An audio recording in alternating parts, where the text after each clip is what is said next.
اچھا تو آپ لوگوں کو نہیں پتا چلا؟ اوف چلو ٹھیک ہے، اگر کوئی خبر ملے تو ہمیں ضرور بتائیے گا۔ چلیے ٹھیک ہے، تھینک یو سو مچ۔ کیا کہا؟ نہیں کسی کو کچھ پتا نہیں چلا۔ پروین میڈم بھی اب تک پولیس اسٹیشن میں ہی ہے۔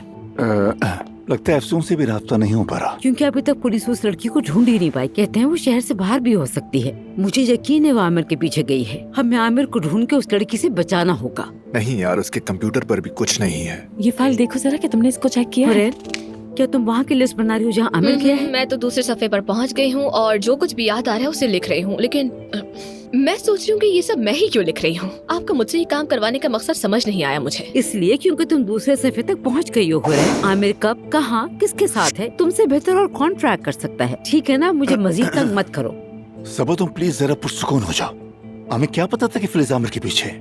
دراصل میں ایک ماں کے نظریے سے سوچ رہی ہوں کایا۔ تمہیں یاد ہے نا، تم نے ہر بار کہا کہ کچھ بھی نہیں ہوگا اور ہر بار میں ہی درست نکلی، تم غلط ثابت ہوئی۔